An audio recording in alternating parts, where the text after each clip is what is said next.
Welcome into another edition of the Giant Overreaction. And today is absolutely a special show with the New York Giants cutting the roster all the way down from 90 to 53. And it feels really good to be a New York Giants fan right now because these roster cuts are extremely difficult. And there have been a lot of players that, we consider that guys that could possibly make this team, guys that were on the bubble, that ultimately got released by the New York Giants today. And I think that the plan for Joe Schoen and the plan for Brian Daboll is starting to be a little bit more apparent and a little bit clear. We're going to get right off into the already players that have already been released, and then we're going to talk about some of the players that I had on my 53-man prediction that didn't make the roster cut. There are definitely a few surprising names. I want to say about 5 or 6 so far are guys that have not made the roster, as far as guys that I thought that were going to at least make the roster or at least deserved a shot at the roster. And players have been being released since this morning. It was really good to wake up today and immediately the New York Giants, beat reporters absolutely on it. You got to send a big shout out to guys like Dan Duggan, Jordan Renan, Pat Leonard, who else? Ryan Dunleavy was out there breaking news. And it was just great to wake up to just, get this information right away rather than waiting all the way up to the deadline. Now, Brian Daboll did have a press conference early on in the morning. I saw this on SNY videos where he pretty much said that I'm not letting the cat out the bag about the roster at all. They were asking about Tommy DeVito. They were asking about a few other players. And Brian Daboll basically said, you're going to have to wait until 4 p.m. today before you guys get a full list and get to figure out what players have been released by the New York Giants. Now, there have definitely been some tough decisions on this roster, and we talked about them on the 53-man prediction show. Wide receiver position. Positions 4 through 7 or 4 through 6 is what it's looking like it's going to be right now. Definitely some difficult decisions there, and you saw that when the cuts came out today. I'm going to put the list up here on the screen for y'all in a second. The tight end position, absolutely another position that we knew that there was going to be an odd man out, and there's still a little bit more information that needs to come out before we, really round out that room and find out the players that are actually going to make the roster. Let me pull up the list of players that have been waived by the New York Giants thus far. Shout out to everybody who pulled up to rock out with me today, man. I definitely appreciate it. Wanted to get this stream out there in the atmosphere as early as possible. I know around 4 p.m. Eastern Standard Time, you're going to see a lot of people that want to go live. And I figured, let me just get mine out the way. I feel like a lot of the bulk of the roster that, players that I thought were on the bubble and were going to be some difficult decisions for the Giants have already been made. And with the information that's already out there right now, we can kind of come to a determination of the direction that the New York Giants are going to be going in. Now, you see the list of players that have been waived today. I want to also let you guys know, in case you're playing a little bit of catch-up, the players who were released before the deadline within the past couple of days. You had wide receiver Jordan Bly, inside linebacker KJ Cloyd, cornerback O'Donnell Fortune, inside linebacker Deontay Johnson. That was a surprise for me. Center Jimmy Morrissey, wide receiver Zach Pascal, wide receiver Montrell Washington, which was also another surprise for me. Offensive lineman Jason Williams, and safety Kavon Wallace.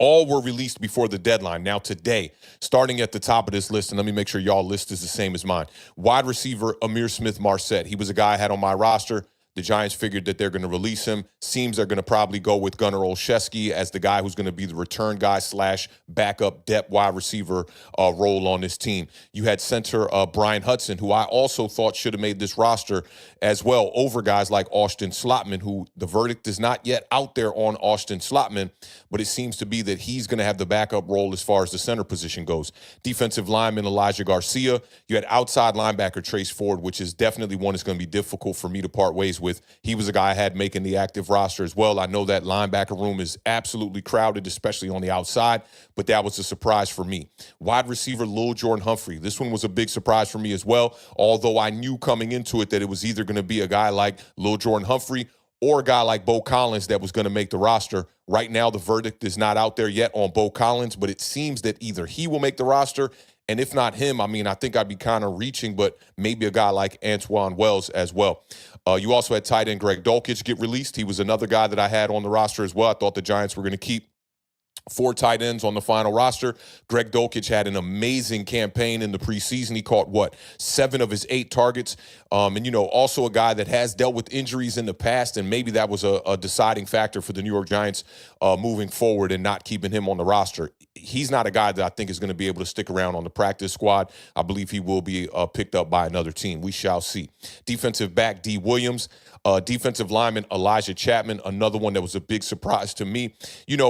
I had put Elijah Chapman and DJ Davidson on my final 53-man prediction, and I just couldn't part ways with either player, and I figured we could take from another one of the units and have a little bit more depth up front on that defensive line. And also his role as a fullback, I thought that he had a roster spot locked up. Elijah Chapman is basically a former walk-on NFL player, had a really good camp last season, a pretty good camp this year as well, a fan favorite. It's going to be sad to see him go. Ultimately, I'm not sure if he'll be back on the practice squad or not. Defensive back Trey Hawkins III was also released.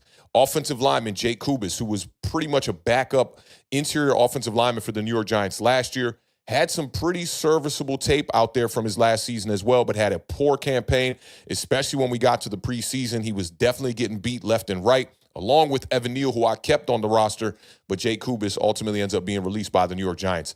Another fan favorite, Dante Turbo Miller. And we got to talk about Turbo for a second here because y'all know I did not have Turbo Miller on my final 53-man roster prediction. And the big reason was because Turbo Miller does not do the running backy type of things, right?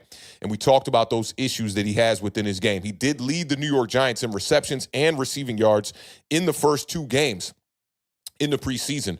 But I just thought that from a running back perspective, he struggled, averaging 2.2 yards per carry against Buffalo, 3.4 yards per carry against the Jets, and then he did ramp that up to 3.7 yards per carry against the New England Patriots. He had a long of 8 yards on the day, but the special teams blunder where he got blocked into Amir Smith-Marset and ultimately ended up causing the New York Giants a turnover, not being a guy that can have that special teams capability, but also a guy that is struggling doing those running backy things. For me, that made it an easy decision to not carry Turbo Miller on this roster. My buddy DeIlla had the famous tweet that we highlighted on the Giant Overreaction where he said, "So how are we feeling about Dante Turbo Miller over Singletary tonight?" This was after the New England Patriots game. He said, "Something I've never been in favor of. When there's no open grass in the passing game, he doesn't give you much as a runner."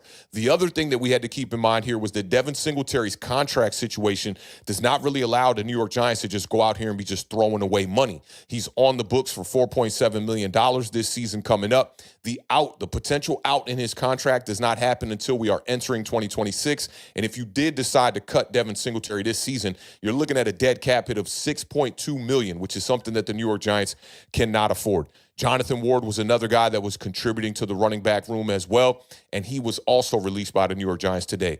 Quarterback Tommy DeVito, which we're going to get to talking about, sometimes a bit of a fan favorite as well, had the the whole Tommy DeVito thing going on a couple of seasons back. I know a lot of locals from the New Jersey area, big, in support of Tommy DeVito, but he was ultimately released. And I think that the way that the quarterback room has shaped out with Jameis Winston, Russell Wilson, and most importantly, Jackson Dart, there was just no room for Tommy DeVito on this 53-man active roster. It wouldn't surprise me if no team really picks him up. At the same time, if a team did pick him up, it wouldn't surprise me either. But ultimately, Tommy DeVito could be a guy that could end up back on the practice squad as well. You had outside linebacker Timon Fox, who was released today, who had a really good preseason as well, had a couple of plays, a TFL here and there. I thought he was a guy on the bubble. Ultimately ends up being cut. I didn't have him on my list. Safety Makari Page was a safety that I had on my 53-man active roster, and I think I just viewed this a little bit different than the Giants did, and I think the Giants got this right. I thought that the Giants would keep the best batch of their players, but I think the plan at safety to bring in a fourth safety is absolutely going to be something that we, do in a waiver claim. We are third as far as in the order of the waivers go, so we have a great opportunity to go pick up a player. You can't forget that Kobe Bryant was just released today by the Atlanta Falcons, a cornerback that I definitely had my eyes on in the 2025 NFL draft. He ultimately went undrafted and became a UDFA. But if he's a guy that, the New York Giants might be interested to go get a young player who absolutely has a skill set that you can develop and build upon, I think Kobe Bryant could be a guy. But both safeties on the bubble of this roster see themselves on the way out in Makari Page and Raheem Lane. Both of them ultimately end up getting released by the New York Giants. Now, let's take a look at my 53-man roster prediction here, and I'm going to tap in with the chat. I do want to, kind of see you guys' temperature and the vibe that you guys are getting from these initial cuts, but I think we're in a clear-cut direction here about what the New York Giants are, trying to accomplish here as we get to the final cut time here at 4 p.m. Eastern Standard Time, where the New York Giants will have to turn in their 53-man roster.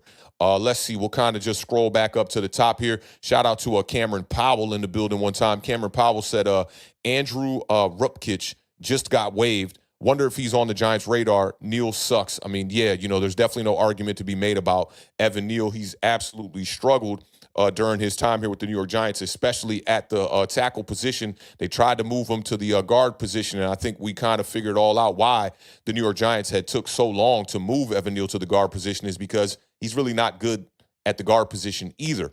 Now, as far as the player that Cameron Powell is talking about here, I'm not too familiar with him. I believe he's a player from the Tennessee Titans, and I want to say he's pretty young. So any type of offensive lineman that the New York Giants could bring in, especially on the interior portion here. We got a couple of guys that are going to be on the bubble here. We still got to keep our eyes on Austin Slotman, and we still got to keep our eyes on Evan Neal. I mean, he's definitely not a guy that has a guaranteed roster spot here with the New York Giants. Shout out James Jones, little TNT in the building one time.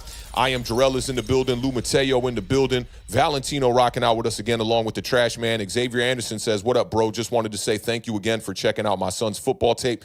Absolutely. I appreciate you giving me the update. He's getting bigger. He's getting taller. He's getting stronger. The velocity on the throws look better. Amazing to see him, blossom as a quarterback, man. And I wish you guys nothing but the best.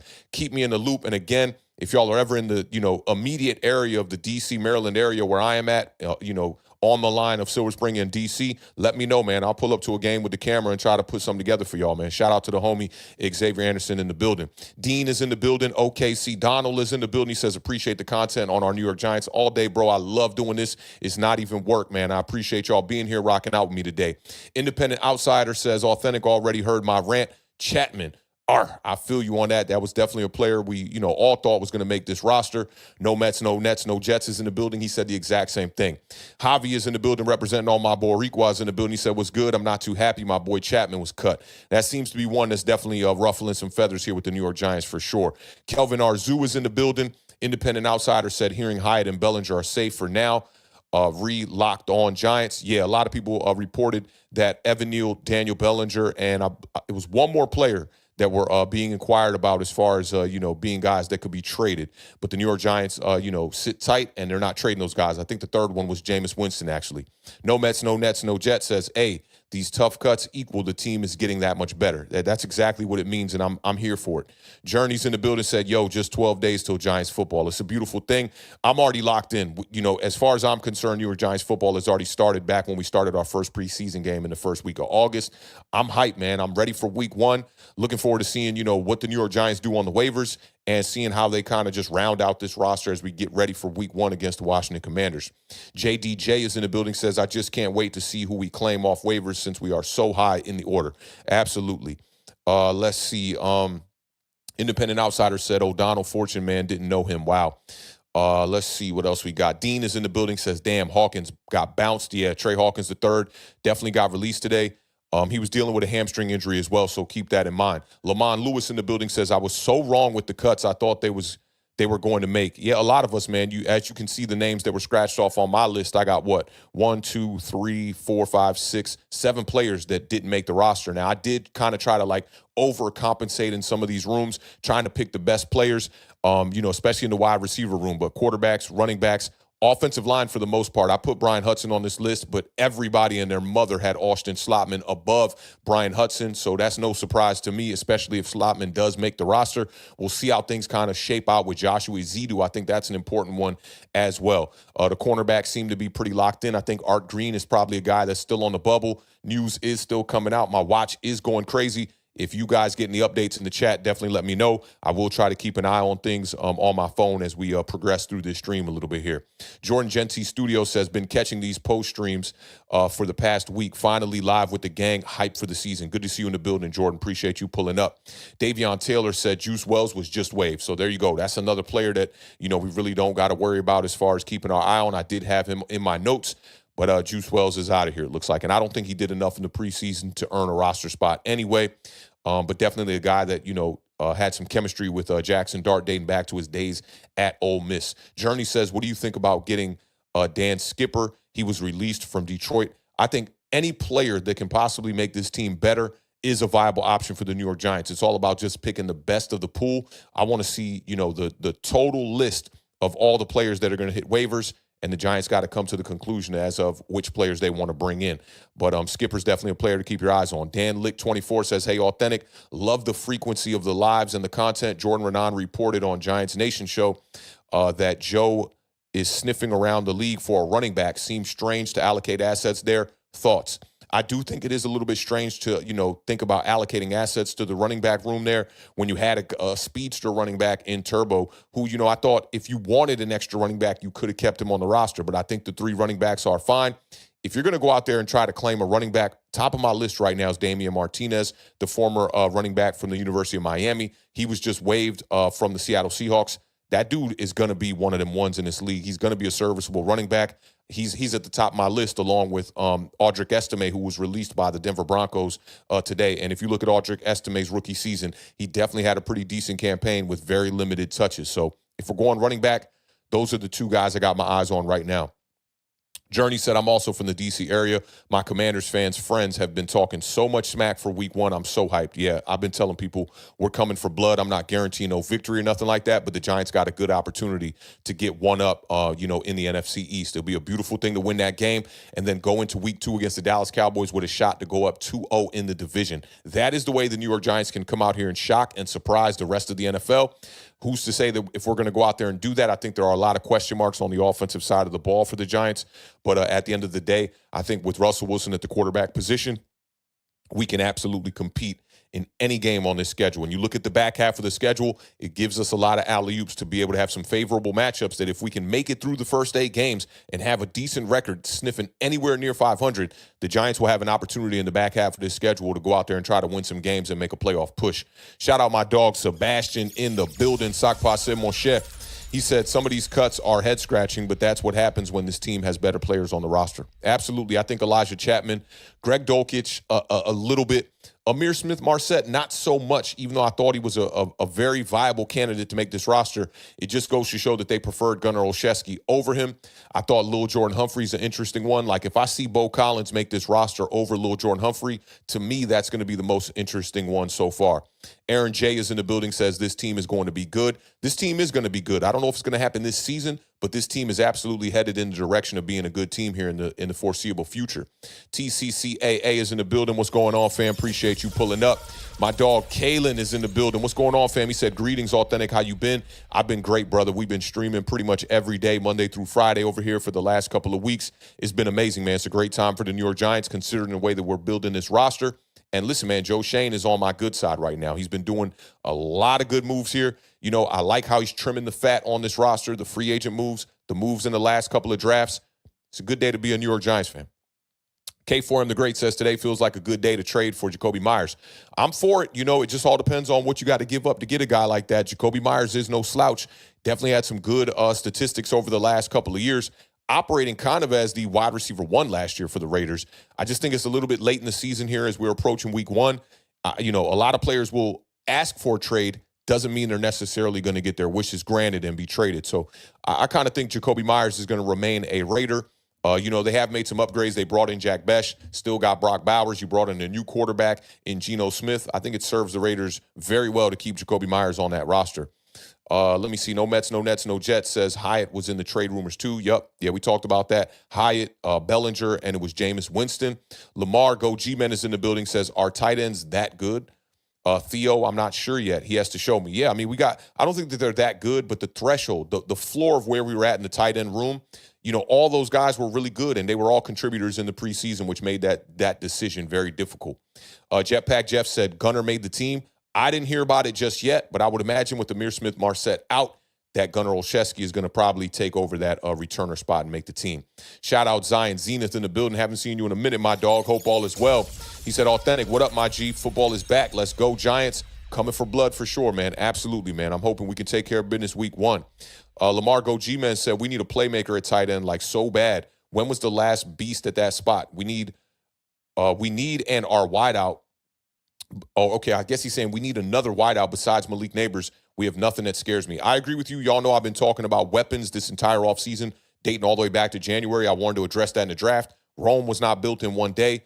I'm willing to give Joe Shane the benefit of the doubt. He was checking a lot of boxes in the draft. We got our future franchise quarterback. We got our future franchise three-tech defensive tackle. We got a generational talent who's a pass rusher in Abdul Carter. You went out there and you got Marcus Bowe in the 5th round. You got an addition to the running back room in Cam Scatterbull in the 4th round. Listen, Thomas Fedor is looking like a guy, or Fedoni, sorry about that. He's looking like a guy right now. I can't be too choosy right now, but ultimately they're going to have to address wide receiver for sure. The tight end position, I think we got some good guys in the room. I'm a big fan of Daniel Bellinger, who just catches everything.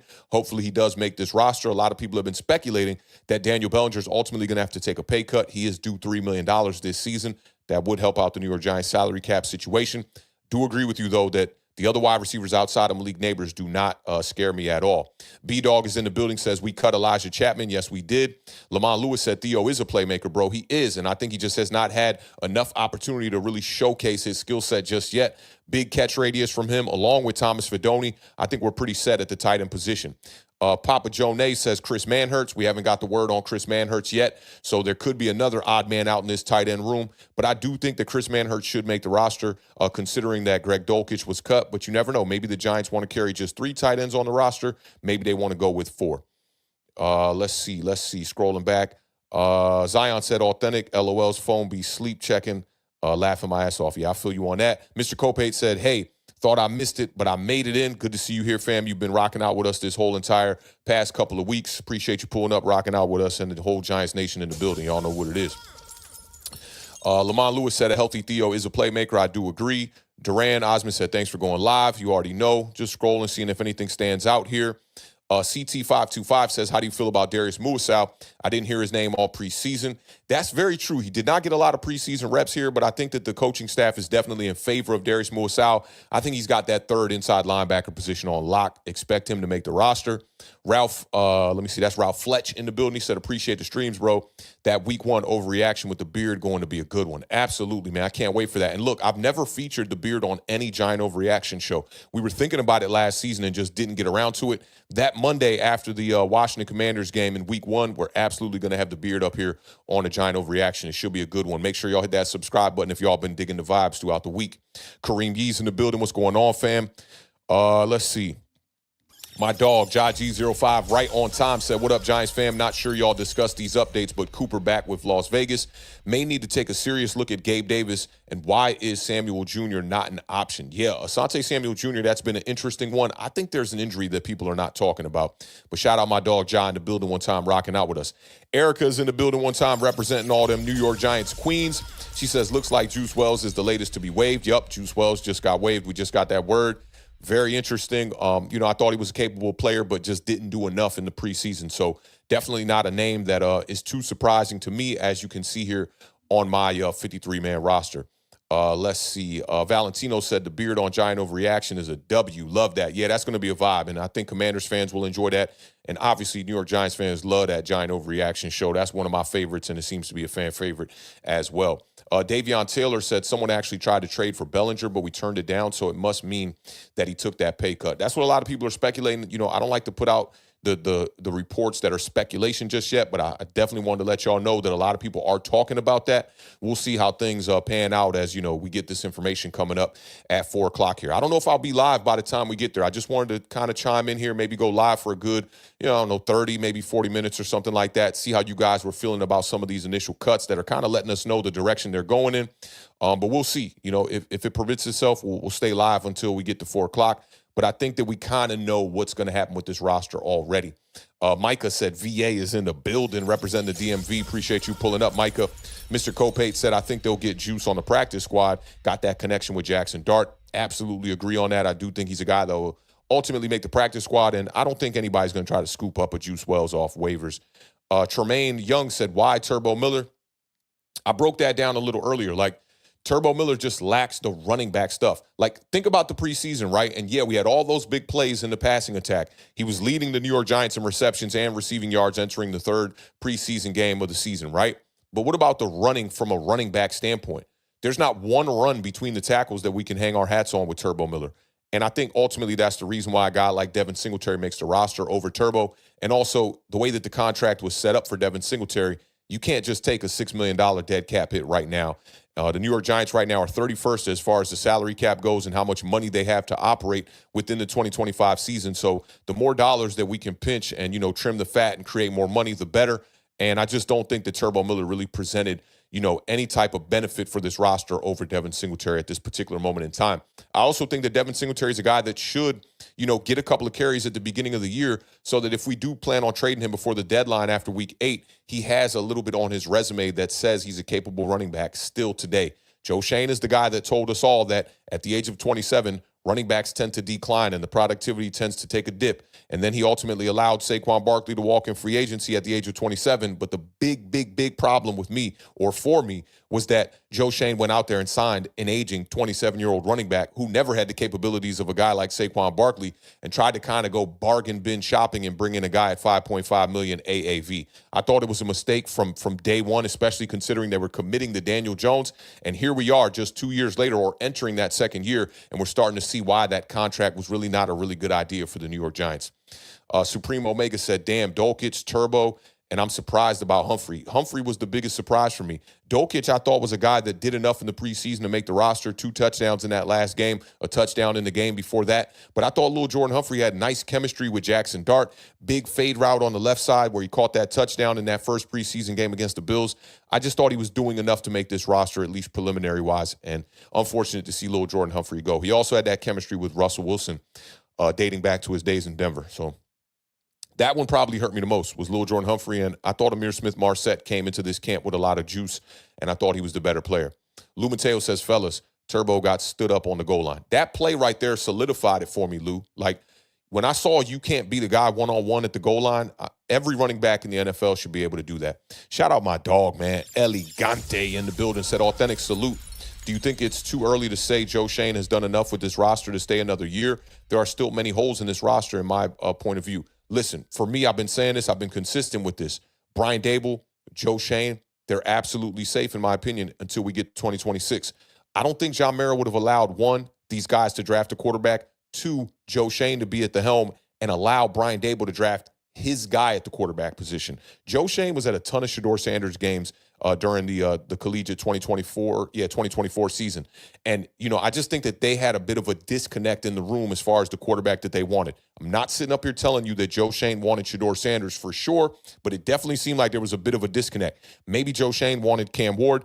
To me, Cam Ward was quarterback 1 in this draft. When all said and done, and I got through all 22, by the time we got to the point, I would say it was about a couple of weeks right before we signed Russell Wilson, I said Jackson Dart is quarterback 2 in this class, and I stuck to that script all the way through the draft, and now we're starting to see it kind of pan out in real time that Cam Ward and Jackson Dart are just in a different class when it comes to the quarterbacks, the other ones that are in this 2025 NFL class. So I think the Giants did the right thing, allowing Brian Dable to go out there and get his quarterback. I think that keeps his job safe, barring a complete catastrophe. And I think that Joe Schoen is absolutely safe. I think that John Mara does not want to get into the position where he's continuously firing general managers along with firing coaches. And I think for that reason, both of their jobs are going to be safe as we get into 2026. Tremaine Young said, what did he see in Dart that he didn't see in Sanders?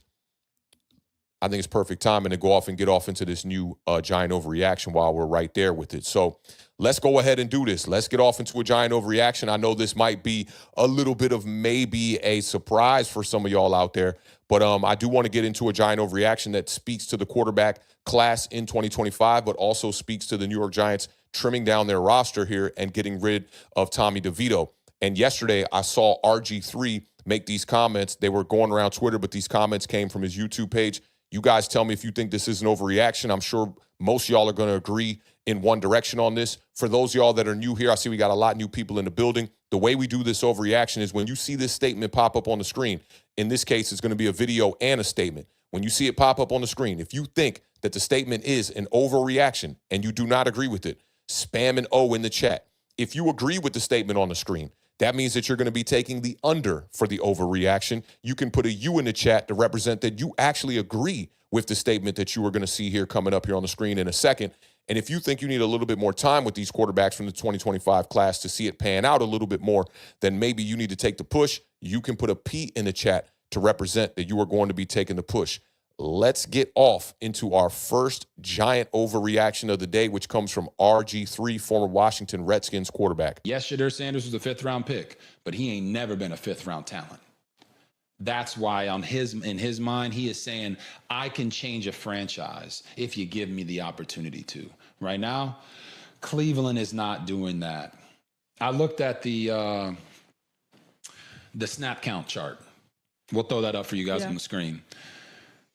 And people were saying, oh, he was playing with the same guys that Dylan Gabriel was. No, he wasn't. No, he wasn't.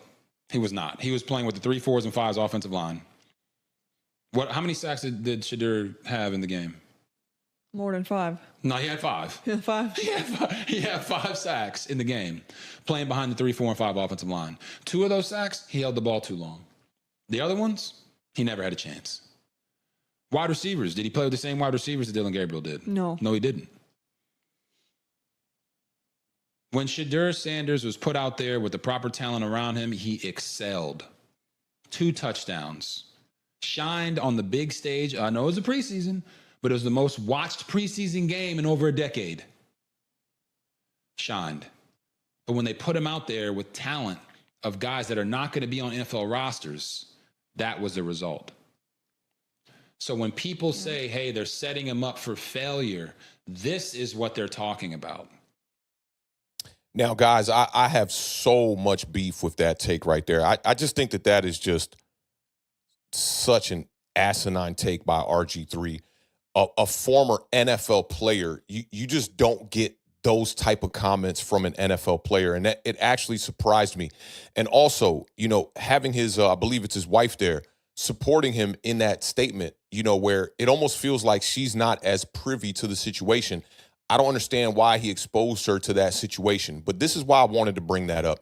RG3 says when people say they are setting him up for failure, this is what they are talking about, right?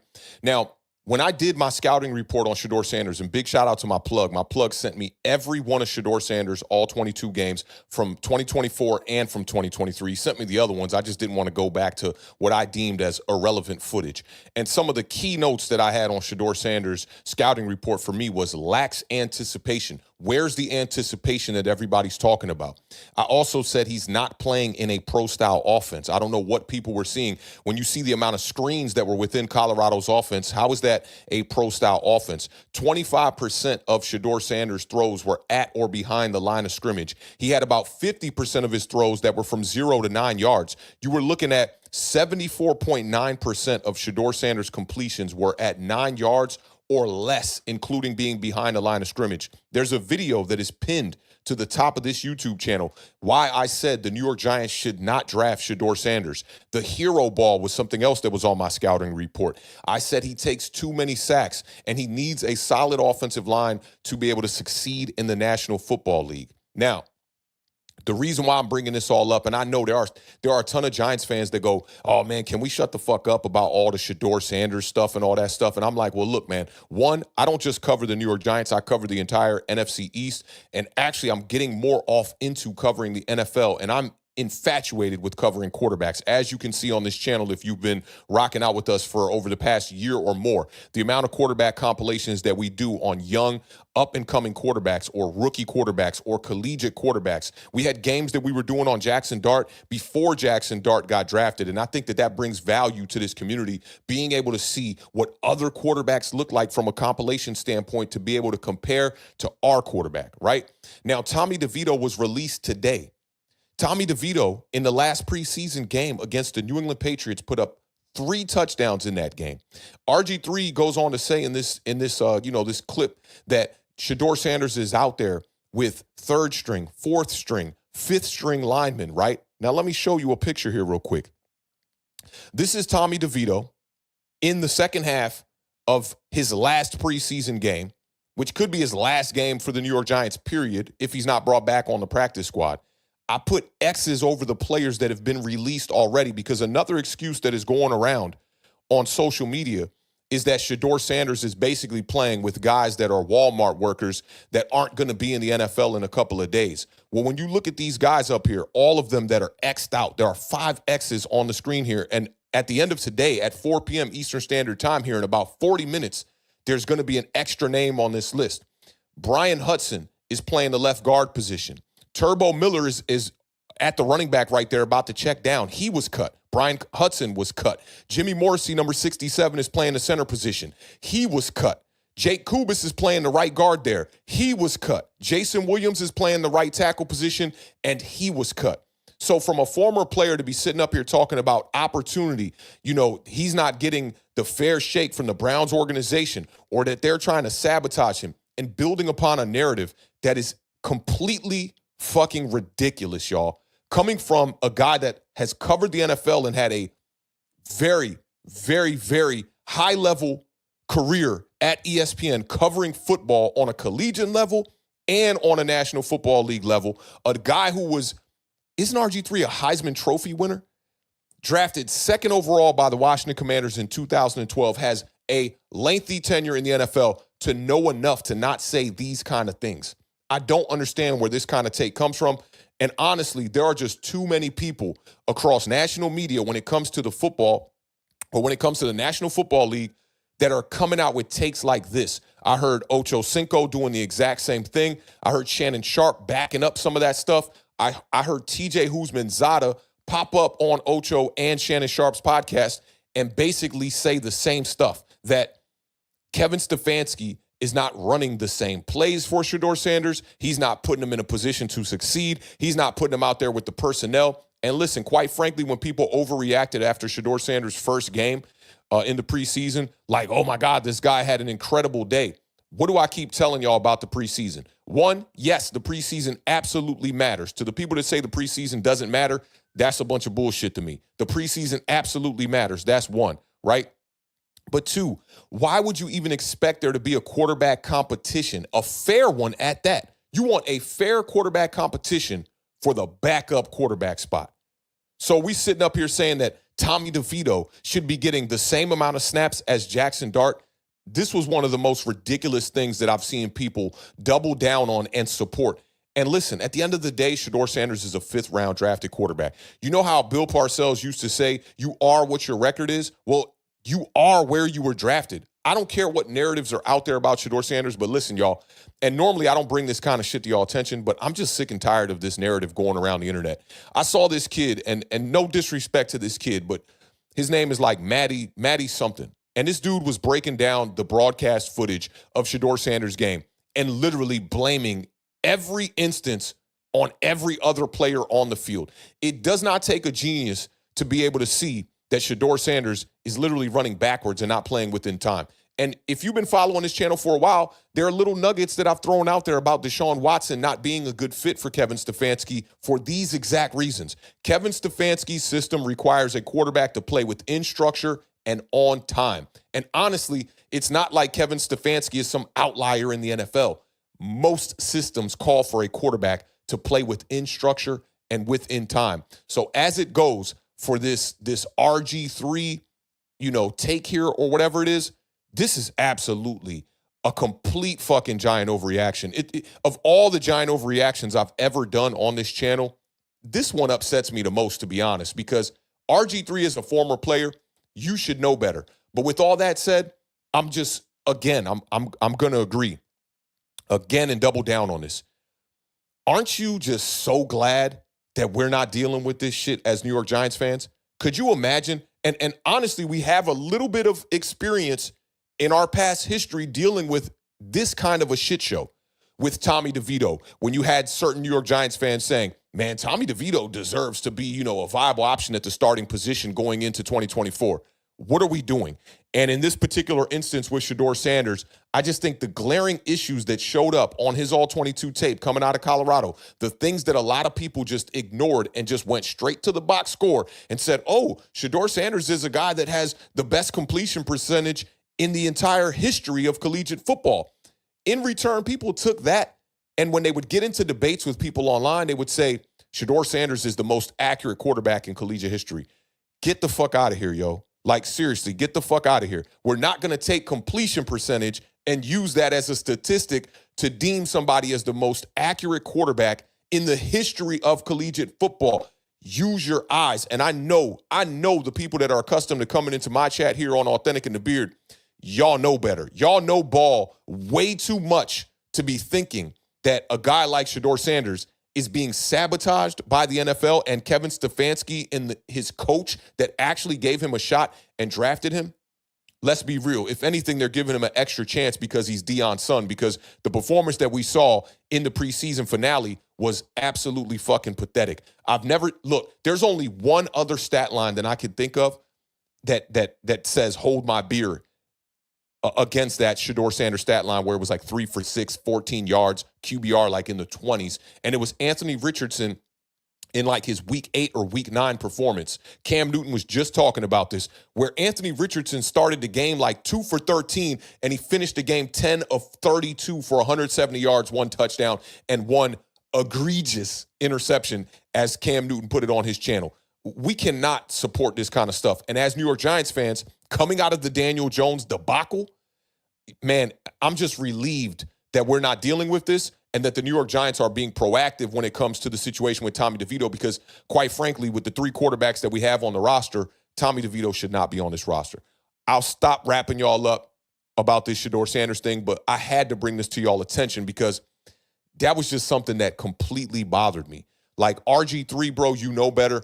And I think that some of this stems from RG3's experiences in the NFL when he probably felt that he deserved more opportunity during the times when he was watching Kirk Cousins take his job and during the times when he went over to the Baltimore Ravens to go over there and be a backup quarterback. But this one is absolutely, absolutely a giant overreaction without a doubt. And we'll tap into the chat here in a second. That's just one that I really just can't believe it. It's just absolutely pathetic. Shout out to my dog, Say Less NYC, one time in the building with the $4.99 super chat. He said DeVito was never making the 53, though. Sanders got drafted with Gabriel, and they are in a hotly contested battle. They're not. Look, go to the channel, bro. Check out all the compilations from Shedeur Sanders in both the games. Check out both the compilations of Dylan Gabriel from both the games. And if you look at that and you think that Shedeur Sanders is even sniffing a competition with Dylan Gabriel right now, bro, we don't view the game the same. I'm sorry, bro. I do appreciate you supporting the channel, and all opinions are absolutely welcome here. But no, this is the same thing. The only difference is that Tommy DeVito was a UDFA. And you want to know the difference? Tommy DeVito went out there and put pen to paper and fucking balled out with guys that are not on the roster today. That's the difference. But there's no difference right now. Like, Shedeur Sanders he's not a good player at this particular moment in time. And I hate to be the bearer of bad news, but right now, when you look at Shedeur Sanders just drop back, bro, this dude's not even hitting his back foot on a 3-step drop because he's so worried about what's happening up front. And that was the problem at Colorado. If you watch the tape at Colorado, I don't know if you had a chance to go look at his games. If you watch the tape at Colorado, that was the problem. And those were the things that just never impressed me. You know, I remember coming off into January when I was getting ready to do my evaluation, and I was like, damn, a lot of people got Shedeur Sanders at QB1 over Cam Ward. And listen, I like to stick with my gut, right? Like, when I just see a player throw the ball a few times, I normally have a pretty decent gauge of like my history of looking at quarterbacks if I'm going to like that guy. And Shedeur Sanders, when a lot of people were saying QB1, I was just like, there's no way I can put that guy over Cam Ward. And it wouldn't even have mattered to me if Shedeur Sanders' numbers were, let's say, double Cam Ward. I still would have been looking at Cam Ward like, nah, that's the project that you want to work with. All these quarterbacks in this class were pretty much projects. Jackson Dart is kind of breaking that narrative a little bit, but I do give Brian Dable and Mike Kafka a lot of the credit for what we see today from Jackson Dart, right? And another guy that's being overlooked in that process of developing our future franchise quarterback in Jackson Dart is Russell Wilson. You come in and you get to watch a pro's pro operate day in and day out. That's the best way to learn on the job.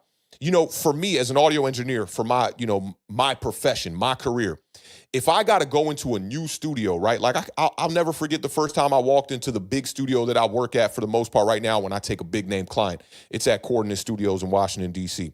The first time I walk in there, it's overwhelming. You sitting in front of a Neve console with a huge patch bay. You get to see somebody else work that console a little bit and how they turn things on and how they operate and where they start, what preamps they get to cut on first, what machines go on next, where they're patching in, what compressor, how they're plugging up the microphones through the tubes and doing all that. It makes my job that much more easier. I don't know if Shedeur Sanders has that in Cleveland with Joe Flacco. Joe Flacco's been on record with Lamar Jackson saying, like, his development is not on me. That's his job. But Russell Wilson's more than one of them good guys, man. You know what I'm saying? Like, Russell Wilson looking at Jackson Dart, like, let's make this happen. And I think that has extremely, benefited a guy like Jackson Dart thus far. But I got to just disagree with this in a major way. Like, look, it's all on record on my Twitter. I told y'all coming out the draft, as we went through the process and we got to the draft, right before the draft, I said, look, not only is Jackson Dart QB2, I don't think Shedeur Sanders is QB3 anymore. And I said Dylan Gabriel today is a better prospect than Shedeur Sanders is. They have a picture of all the Browns quarterbacks standing next to each other. Dylan Gabriel, the biggest deficiency is obviously his height. He's gonna have trouble looking over the line. But at the end of the day, you got to give the New York Giants and Joe Shanes all the props in the world for dodging, I don't even want to say that bullet, for dodging that fucking missile that comes along with everything that surrounds that player. I'm just so glad that we're not dealing with that. And I'm not one of these people that's a Shedeur Sanders hater. I wish him well. I really hope he has a good NFL career. I love Deion Sanders for always sticking behind Eli Manning and saying, I believe in Eli. I believe. And Eli went out there and always proved Deion Sanders right. I always love Deion Sanders for that. And I'll root for his family. But they're not doing themselves a lot of favors right now. They are not. The antics on the sidelines from Shedeur Sanders walking up, when they took him out of the game for Snoop Huntley for the 2-minute drill at the end of the day, people are saying, oh, you're sabotaging him by not letting him get the 2-minute drill. We saw him play for a whole half. He shit the bed. Let's say he went out there and scored on the 2-minute drill and scored a touchdown. You think that really would have salvaged anything? Not for me. Not for me. Definitely not for me. Let me just scroll back. I want to get a couple on this, and then we'll get y'all out of here. Shout out to everybody that's in the building today. We got about double the numbers in here. Salute to all of y'all rocking out with us today. I always say this over here on this channel. We enjoy having our little small corner of the internet called Authentic and the Beard, where we are consistently trying to raise the bar. If you do like the vibes that you are catching from this channel, subscribe button is free. You can go ahead and hit that subscribe button. Either way, we appreciate you spending your time here on the cut days with us here and, just enjoying a little bit of New York Giants football talk with a little bit of NFL sprinkled on top of that as well. Let's see. I know a lot of people had a lot to say here on this one. Supreme said, oh, to the fullest. Jetpack Jeff said, RG is an overreaction, LOL. Love God is in the building, said Sanders is the Bronny of the NFL. I've been seeing a lot of people saying this. It might even be a little bit of a shot to Bronny, to be honest. He said he needs to build his own legacy, and we need to evaluate him off his talent and not his pop's name. That's a fact right there. Lamont Lewis said, get him Authentic. That reminds me of How High. Shout out to Redman and Method Man. Let's see. Tone Blue said RG3 trying to get back into the cookout. Yeah. I mean, even the last comments before this one, all the Angel Reese stuff. I don't know what RG3 got going on. Like, yo, if I got some dumbass opinions, I'm not about to have my wifey up here sitting right next to me while I give y'all them dumbass opinions and force her to support them.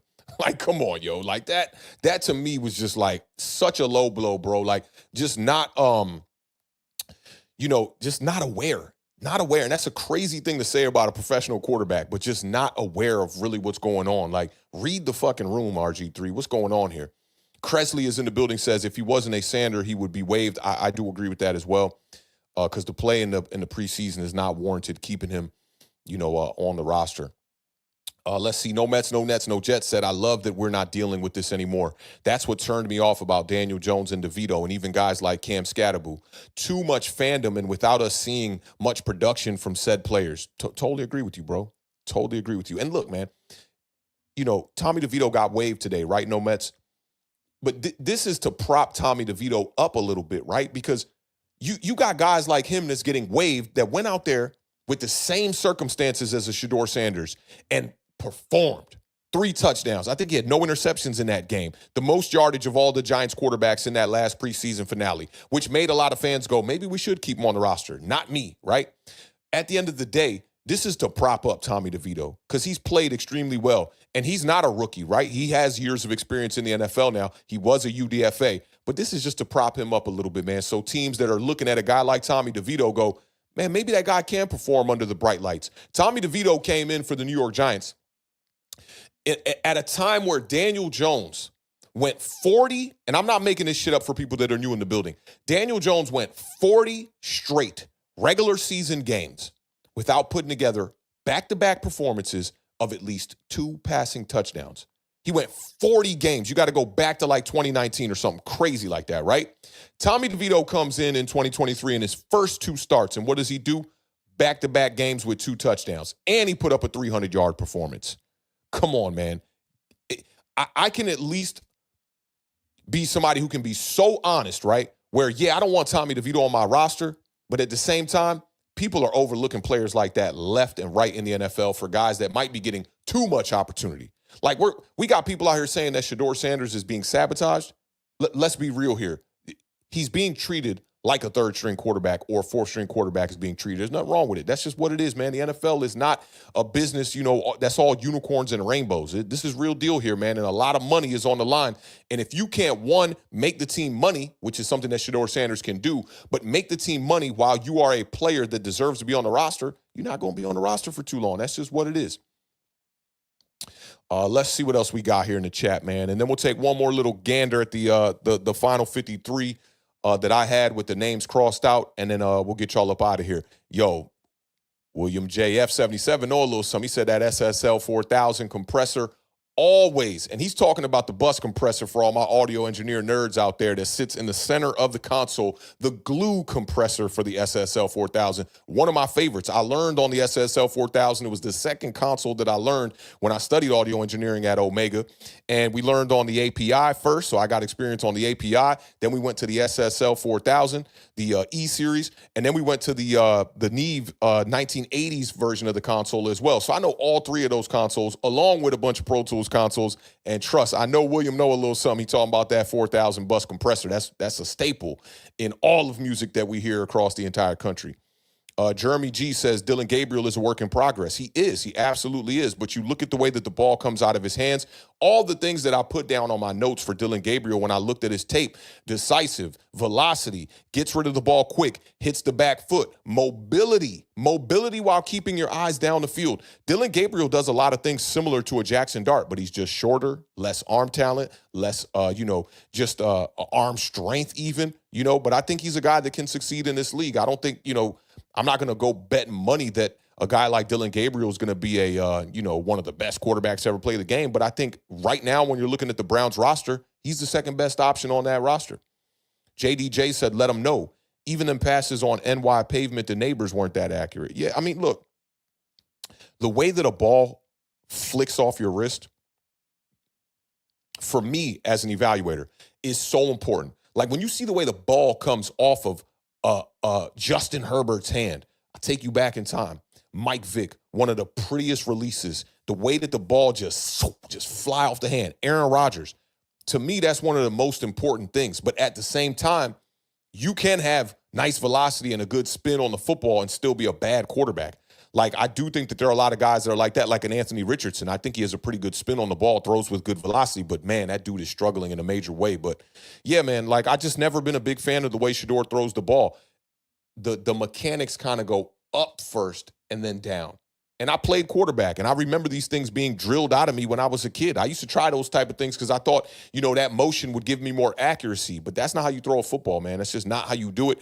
And seeing a quarterback like Shedeur that's been, around football for so long and so experienced, go out there and allow his mind to get into the way and cloud his judgment on the field and have him abandoning his mechanics, that's just something I want to avoid, and I'm glad the New York Giants did. Say Less said Dart looking like a way better prospect right now. Absolutely, Say Less, 100%, man. Let me see. Jeremy G said Dart is the best quarterback over Cam Ward. I'm not willing to say that just yet because of all the tape that I looked at. It wasn't just 2-3 preseason games. I looked at all of these guys' games from the past 2 seasons. Cam Ward, I looked at some of his games dating all the way back to when he was at Washington State, man. He was on my radar 4 years ago. If you've been following this channel, I've been talking about Cam Ward for 4 years now. And shout out to Stan, who put me on to Cam Ward back in the day, for sure. Deaton Shelton said there's a reason why he fell off a cliff in the draft. Absolutely. KB is in the building. What's going on, KB? Hope all is well, man. Y'all go over there and subscribe to Kid Blue, man. He's putting out good New York Giants content out there. He said all of this was well said. It's not about being a hater. It's about stating the obvious that the public doesn't want to see or understand. Yeah, it's the only person I've been seeing keeping it absolutely 100 on the Shedeur Sanders situation is, what's my dog? Marcellus Wiley. Go check him out. He's putting out some great content, y'all. And he kept it 100 on Shedeur Sanders. And he looked at all the tape, broke down all the plays and all that. Jeremy G said Turbo needs to be on his team. I kind of disagree with that. And I'll pull up the roster so you guys can see where I had it. I didn't have Turbo on my roster. But I do understand why a lot of people did want to have Turbo on the roster, though. Can't front. Love God said his wife wants to be invited to the cookout. Absolutely. And I just don't like how he subjected her to that type of scrutiny for just being there. Like, and he tried to kind of involve her. Like, just, man, like the internet got people doing some of the most goofiest shit, man. And I'm OG, man. I'm 42 years old, born in 1983. We just don't operate like that, man. That's just not how I came up. And, no disrespect to anybody that came up off the TikTok era and all that shit. But, like, that stuff is just, I don't know, man. Like, we're starting to fall into the realm of, I don't know if you guys ever seen the movie Idiocracy. We're starting to fall into that realm where it's like you be the one person and you just be like, what is going on around, bro? Like, what is happening here? What the hell are we doing? Like, we're championing a guy for a competition for quarterback 2. I've never seen no shit like this in my entire life, yo. Shout out Dorothy Slippers, says RG3 at those Diddy parties receiving and rehearsing the script. Man, I hope that's not the case for him, man. I got nothing personal, as far as, RG3 goes. It's nothing personal for me. It's just like, what are you saying, bro? You know much better than to be talking like this.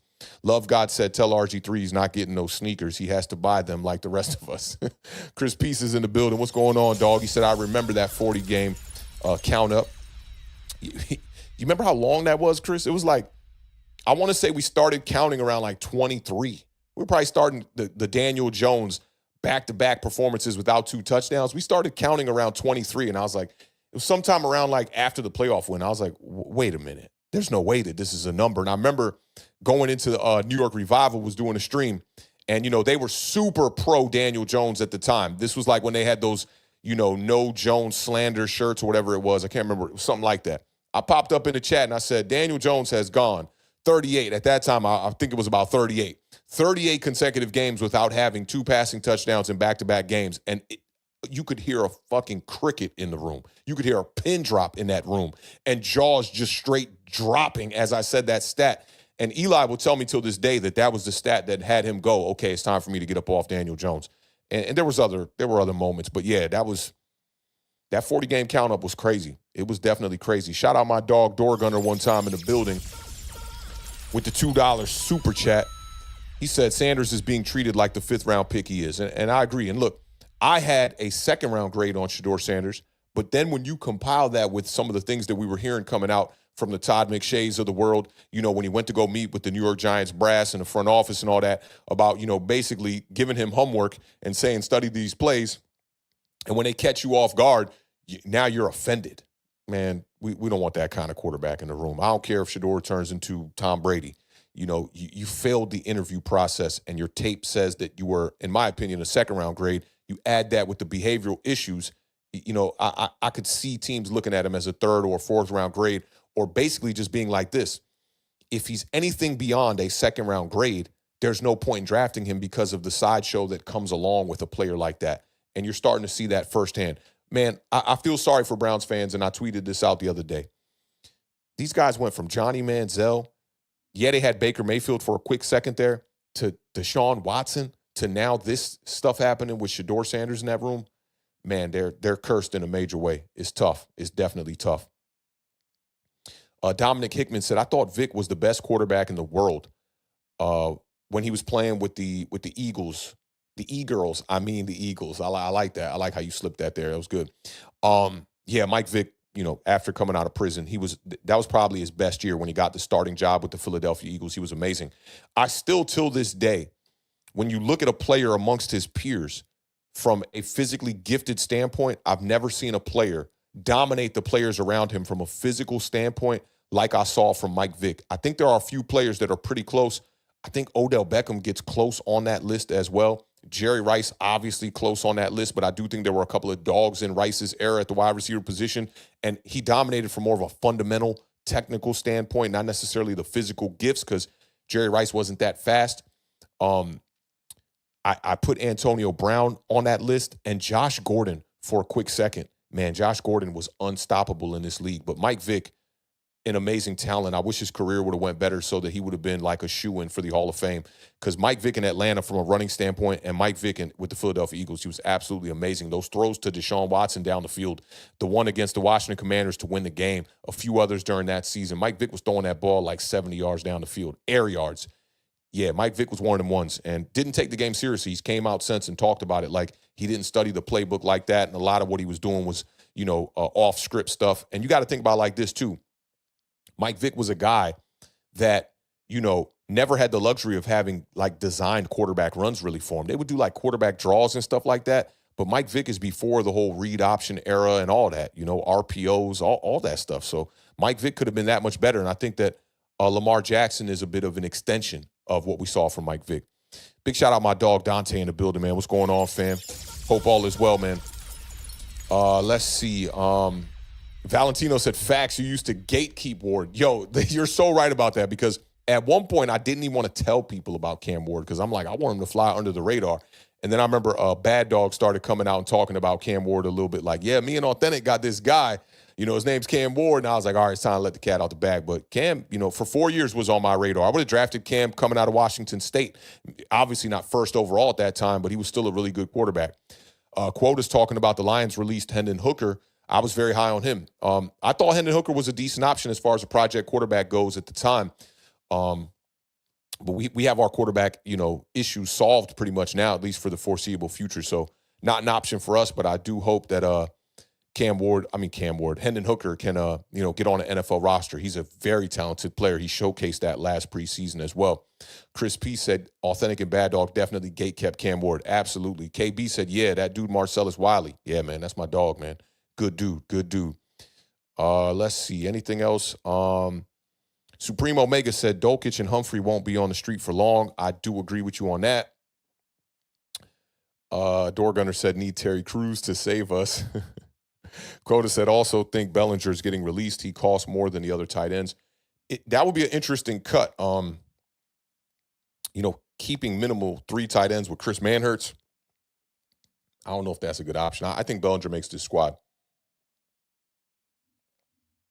We'll see. All the list is going to come out here in about 10 minutes. The Illa NYG said Idiocracy was ahead of his time. Authentic. Scary how on point that movie is with every year that passes. It's crazy, bro. And that's not a good movie, but it is a good concept. What's that? Owen Wilson. Is it Owen Wilson or is Luke Wilson? I think it's Luke Wilson. But yeah, definitely the concept speaks volumes, man. We're like, you're the last sane person on the earth looking around like, what is going on around here, bro? Twitter makes it very, very apparent that is the case nowadays. Black Bear said, Trace played his heart out for you. Yeah, man, I thought Trace Ford was going to make this roster.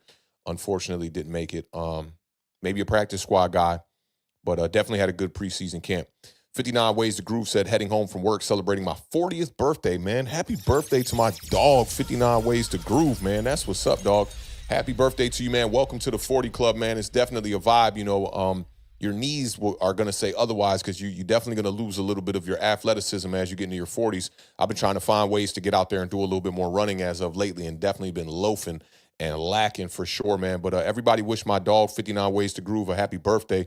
Throw some balloons in the chat one time for your boy, 59 Ways to Groove, turning 40 today. So what is that, August 26th? You're either a Leo or I forget what's after. I think you're the one that's after, though. East Coast Gridiron said, Kevin Stefanski needs more credit for how he's handled the quarterback situation. Very true, but this is something I think people need to monitor. Kevin Stefanski's system, I got a lot of beef with his system, and I've been seeing a lot of quarterback evaluators, former NFL players, former NFL quarterbacks, starting to say the same thing. And when Deshaun Watson was over there struggling, I said that Kevin Stefanski is doing Deshaun Watson a disservice by not building a scheme that is more friendly or just more catered to what Deshaun Watson does well, which is a little bit of off-script football. And I think that, when you look at some of the concepts, granted from the preseason here, it was a little bit vanilla coming from Kevin Stefanski here. And, I don't think he made the job easier for Shedeur Sanders. I can't sit up here and say he made it easier for him on the field. But I did create a thread on Twitter breaking down the all 22 plays that were the same plays from Shedeur Sanders and from Dylan Gabriel. There were 5 of that kind that I could find that were verbatim the exact play, sometimes maybe mirrored for a left-handed or right-handed quarterback. But Kevin Stefanski is definitely like, I'm going to have a microscope, over him this season, looking at his system, because I'm starting to think that he's a little bit outdated, man. Starting to look a little Jason Garrett-y, a lot of sticks, just a lot of concepts that, are allowing the quarterback to have to make a decision quickly. And if he can't make that decision quickly, then he's forced to try to buy time. And the quarterbacks that they tend to bring over there are quarterbacks that aren't necessarily good at buying time. A couple of things I noticed.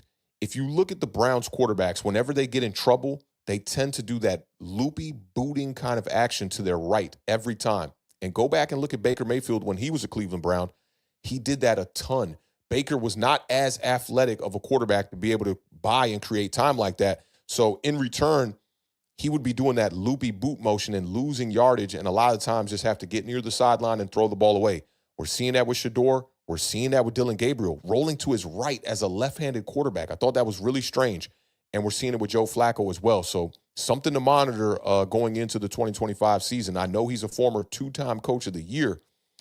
And my cousin, who played ball as well, he was with the Washington Redskins for a brief stint in the early 2000s. And he also played in the CFL for a couple of teams. And he was high on Kevin Stefanski when he first got that job. And I don't know, man. I just got a couple of question marks. Who am I? I'm just a fan, and I just watch football. I'm not sitting up here trying to tell you I know as much ball as Kevin Stefanski, but that system, and its lack, of, dedication to being catered to the quarterback, I think is something interesting. And it makes me think that maybe Kevin Stefanski never really wanted Deshaun Watson over there in the first place. Let's see. Supreme said, man, I completely forgot about Watson. He's on the pup. Yeah, man, rehabbing from re-tearing the Achilles. Simeon Toko said, I don't feel sorry for the Browns. Like, the only reason why I feel sorry for them is because Andrew Berry is from the DMV area, and I'm rooting for him as a general manager, but it's like, man, they cannot get right over there.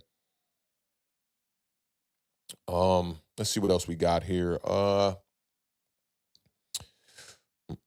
saw something from J.J. Watt. Oh, East Coast Gridiron said J.J. Watt was the defensive Mike Vick.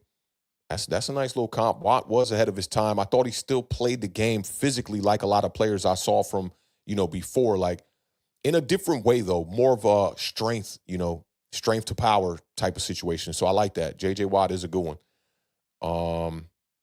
Louisi Blur said Tracy switched to number 33. Interesting. I liked him in that, 29? I liked him in that. That dude said, I can't believe they cut Chapman. Yeah, very interesting that they cut him. Notorious HAN said Falcons Vic was a cheat code. Yeah, man, he really was. Jeremy G said Hendon Hooker's still hurt.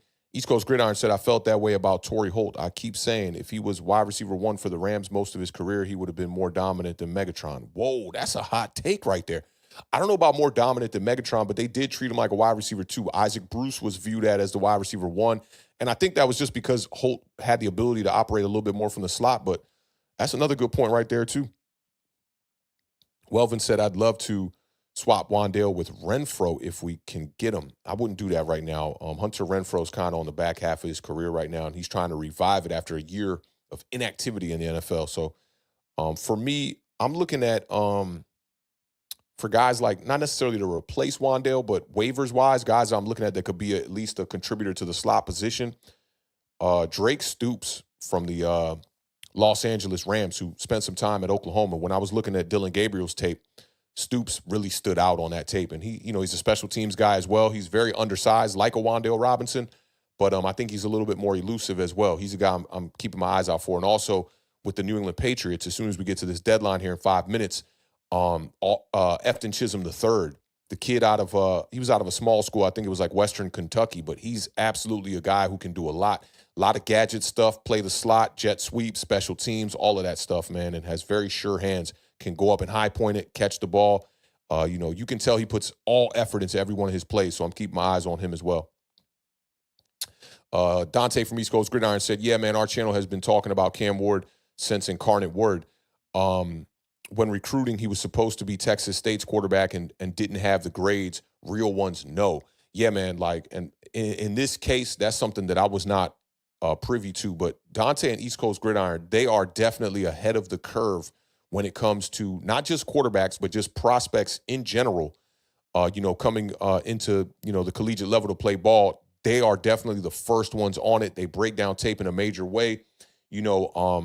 Curtis Rourke, my agenda with Curtis Rourke, a lot of that came from looking at an all-22 session with Dante and East Coast Gridiron, man. And, yeah, they just showed a lot of reasons why, a guy like Curtis Rourke could excel at the next level. And definitely go subscribe to them, man. East Coast Gridiron, they're definitely doing a lot of great things. Their community reminds me of what we got going on over here, like value, doing the work, doing the research, a small corner of the internet that is a very valuable small corner of the internet. So I definitely recommend y'all go over there and check them out and subscribe over there. Big shout out to my dog Rob in the building one time, man. Appreciate you pulling up. NY Giants fan 48 representing all my dogs over there from Bleacher Report one time. Jeremy said, them knees, man, them knees. Yeah, bro, when you hit 40, them knees is different, bro. Like, I just be tweaking my knee and be like, ugh, it just feels like an ACL waiting to happen right there. Shout out to everybody wishing a happy birthday to the fam one time, 59 Ways to Groove. Yeah, man, happy birthday again, my brother. Zion Zenas said the Browns released 53, Joe Flacco, Dylan Gabriel, Shedeur Sanders. Happy birthday, Dante. Yeah, we figured all three of those quarterbacks are going to make the roster with the release of Snoop Huntley. Let's scroll down and kind of catch up. Simeon Toko said, when has Flacco last played a full season? You probably better off looking that up than I am. I would say a full season? Would it date all the way back to Baltimore? I don't know. Just hit the Googles real quick. Check the ESPN statistics. You can check that out real quick. Dorothy Slipper said, are we going with no fourth safety, or is Art Green going to play both? I'm not 100% sure, man. Safety is a position you should keep your eyes on as far as the waivers go, but not too sure. I do think we need a little bit more depth over there. Joseph Clark is in the building. What's going on, Joseph? Hope all is well. The Illa said, more dominant than Megatron? I know exactly how you're reading that. Like, really? Really? Yeah, I don't know if I can agree with the more dominant than Megatron part, but Holt was a dog. He was definitely a dog. Different styles of play, too. Moet Olson said, not sure if y'all know, but Dable turned off communications in Dart's helmet to just test him in that third. Yeah, we peeped that. Yep. Great move by Brian Dable. I love seeing stuff like that. Let's see. Well, what is East Coast Gridiron saying there? He said Chisholm for Elon, I believe. I'm not too sure what you mean by that right there. Oh, okay. And he said he's from Eastern Washington. Yep. I said Eastern Kentucky, I think. Or Western. I said Western Kentucky. Yeah, Eastern Washington. I knew it was some wild school like that. Yeah, dude was a baller. Shrine Bowl showed out, man. Isaiah Simmons reunion, absolutely not. I thought that was one of Joe Shane's bad moves, even though I supported it in real time. In hindsight, not a really good move. East Coast Gridiron said Curtis didn't get cut.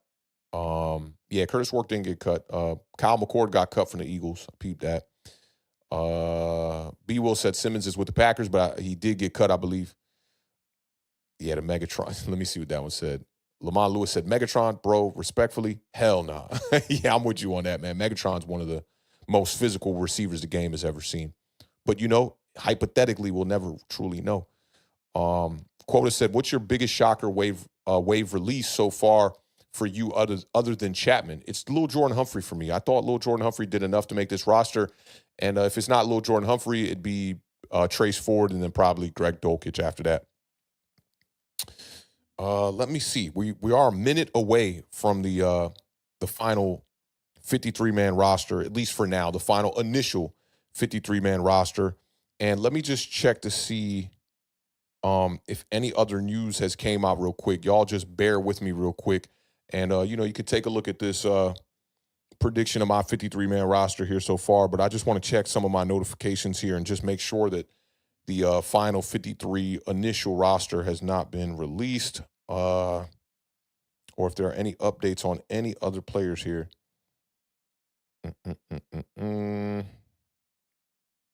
Yeah, so no other updates just yet, and it's 4:00. I'll give it like 5 minutes here. We'll take a couple of more statements or questions from the chat, and I got to get this one because this one came over. Oh, called me with the got him. I thought it was going to be somebody over there on Twitch asking a question, but it was a bot talking about cheap viewers, man.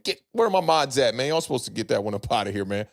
Let's see. The Illa said his knees sound like Rice Krispies when going up the steps. Yo, my shoulders are getting to be like that too. Man, I'm like that all over. My ankles be popping. My girl's like, yo, what was that? I'm like, man, that's that age right there kicking in. JD Reality said, what up, Authentic? Keeping the stream alive. Yeah, man, the streak is definitely going, man. We've been streaming pretty much every day, Monday through Fridays here over the last 2 weeks, and we're going to continue that theme. We're going to be going live tomorrow as well when we do like a final reaction to the 53-man roster as well. And we appreciate everybody spending their time with us today, man, just kind of vibing out here towards the end of this stream. We're at 1 hour and 15 minutes. We kind of broke down, basically the direction that the New York Giants are heading. And here on the screen, if you're just walking in, we're just showing y'all my 53-man roster prediction and the names that got scratched off that ultimately ended up getting released. Joseph Merlino said, Mike Hilton to push all young cornerbacks. I think that wouldn't be a bad idea, like bringing in a veteran cornerback in this room. You really got a lot of youth with Paulson Adebo, Deontay Banks, Cordero Flott also, a guy who's really our backup utility at the cornerback position. He's our backup nickel corner right now and our backup corner on the outside. So bringing in a little bit of age, a little bit of experience at that position in that unit group, that would definitely work out well. East Coast Gridiron said, I'm glad Bo Collins is making some noise.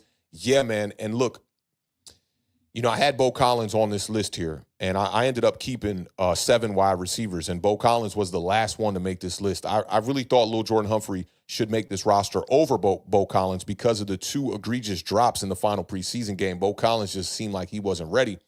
And I also thought that he was a guy that if he hit the practice squad for the Giants, that he was relatively safe and nobody would pick him up. But the final has not came in yet. But, it's looking like Bo Collins is going to make this team. It's really looking like Bo Collins is absolutely going to make this team.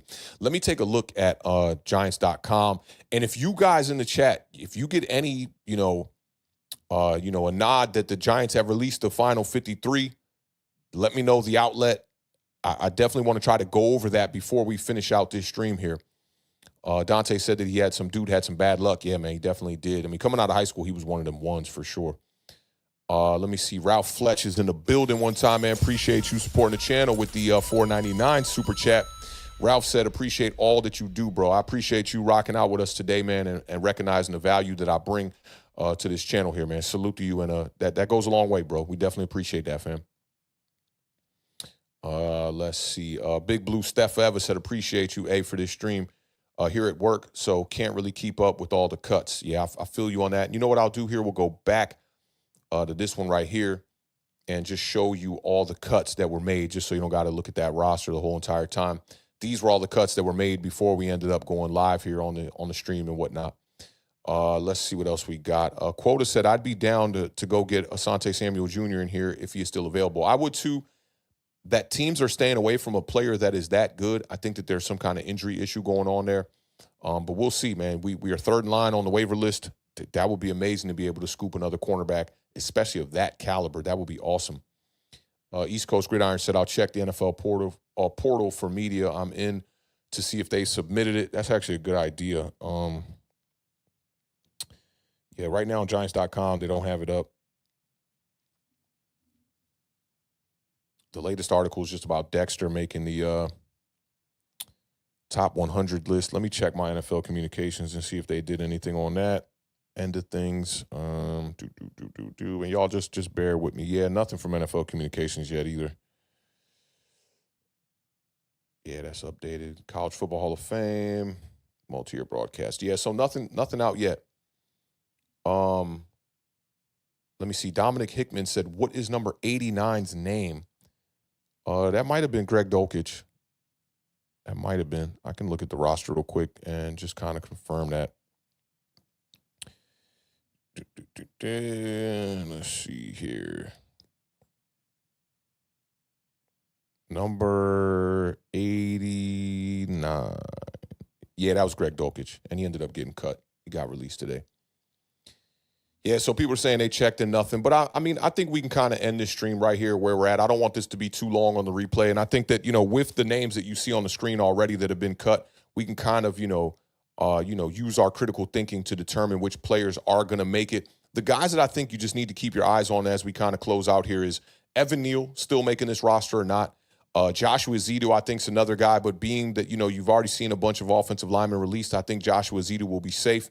Jalen Hyatt is a name that a lot of people have talked about. You should keep your eyes on as far as maybe a trade, but being that the Giants came out and already said that they, fielded some trade offers for Jalen Hyatt and Daniel Bellinger, I think that those guys are pretty safe and going to be on the roster as well. Bo Collins is another name to keep, your eye on as well to see if he makes the roster. I think he should, being that Lil Jordan Humphrey and Amir Smith-Marset didn't make the roster. A lot of people speculated that maybe the Giants would keep Gunnar Olszewski and Amir Smith-Marset, but Amir Smith-Marset was ultimately released earlier today. And then, Daniel Bellinger again, along with Chris Manhurst. You guys should absolutely keep your eyes on both of those players. And Dominic Hickman said that tight end was balling. Yeah, and he's done that, fairly a lot in the preseason, and then come to the regular season, he'll ultimately end up, dealing with an injury. Quota said, would you take Cam's MVP season or Vic's best season? Yo, that's tough. I'm going to just go stylistically. I would take Mike Vick. I've always been a little bit more enamored with Mike Vick's play style than I was with Cam Newton. But Cam Newton was unstoppable, man. Cam Newton was absolutely a dog. Valentino said the Commanders without Cosme week 1, good news for us. Did they announce that already? I heard he was on good track to get back and possibly be there for week 1, but that's going to help us out. But they did make some upgrades, man. You can't forget about Lermy Tunsil on the left side and then Josh Connolly in the draft on the right side. That's going to be a tough matchup. Definitely looking forward to it. Ben Ayers said the Patriots ended up keeping 8 wide receivers. Wow. That's a lot of wide receivers. I can't remember the last team that kept 8 wide receivers. That's a ton. Joseph Merlino said Nick Jones can play slot and safety to cover our lack of fourth safety. I do agree with that. And I also think that, on certain downs, I think that Dane Belton could be a guy that's an extra defensive back on the field that could kind of be in a slot role, money backer, maybe like on the field to kind of stop the run on 3rd and short type of vibes and stuff like that. So, I think we have decent depth there, but it wouldn't hurt to add another guy to that room. Let's see. Okay, Valentino said, yeah, just announced. I don't know what Valentino will be talking about there. Let me see. Oh, Commanders without Cosme. That's what you're talking about there. Yeah, so no Cosme week 1. That's great. That's awesome. Amari Price said, what do you think about Patrick Mahomes making the number 1 on the NFL Top 100 list? To me, that's not the right pick right there. At this moment in time, I've been almost contemplating that Joe Burrow is a better quarterback right now than Patrick Mahomes. It's tough to gauge, though, man. The way defenses have been playing Patrick Mahomes over the last couple of years, man, just the safety's too high and forcing him to take everything underneath. But Lamar Jackson, you got to put Lamar Jackson over Patrick Mahomes right now. And then Josh Allen, you could also, contemplate that as well. So that's something to think about. Shout out my dog, Zeke Anderson, in the building. I don't know if Zeke was here for the Shedeur Sanders rant, man. You wouldn't have liked that one, bro, but I definitely appreciate the $5 super chat, my dog. He said, appreciate you, beloved. I'm getting more excited, but I ain't tripping. Yeah, I'm right there with you. I will sip the Kool-Aid when it is stirred and completely poured. And I want it to be stirred with hot boiling water first and then put in the refrigerator and then poured. I want to make sure that we ain't got no grains of Kool-Aid powder in the pack, none of that. So I'm going into the season not pessimistic. I'm definitely cautiously optimistic, but at the end of the day, I want to see him do it before I go crown him. So I'm right there with you, Zeke. Salute to you for supporting the channel, my dog. All right, so let's check one more time before we get up out of here. I just don't think we're going to get that final here in the next couple minutes, but it should be coming out. Oh, Tom Salon says that I think Cambray made the 53. That would shock the hell out of me. That would shock the hell out of me. What, Tom, what makes you think that? Let me know in the chat if you saw any information that leans towards him making that, making the 53-man roster. Yeah, see, everybody's putting out predictions, but there's no. Yeah, there's nothing out. I'm going to check my Twitter one more time for y'all. Okay, so this is what Chris P's saying. He says cornerback Nick Jones. Okay, I'm not mad at that. That's going to be over what's my dog? Let me just look at this one more time. Art Green. That would be over Art Green. Dylan Cambray made the roster? Is that really true? Giants' original 53-man roster sounds like Joshua Zito will land on IR to begin the season. Okay, so Joshua Zito on IR is going to give them an extra spot, but Dylan Cambray? That's wild. Somebody confirm that for me and where. Let me see if any of the beat reporters put that out.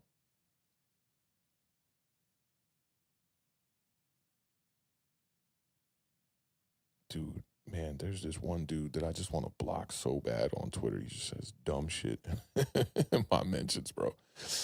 Oh, God. He's a Giants content creator, too, by the way. Can't stand him. Yeah, man, I got nothing on the Dylan Cambray, so I'm going to take y'all word for it. Special teams, but still, does that mean Gunnar Olszewski's not making the roster? Gino and Joseph said Hyatt ain't it. He shouldn't make the roster, but he might, sadly. He's going to make the roster. Here's the thing. If you don't put Jalen Hyatt on the roster, who makes it over him? That's the biggest question.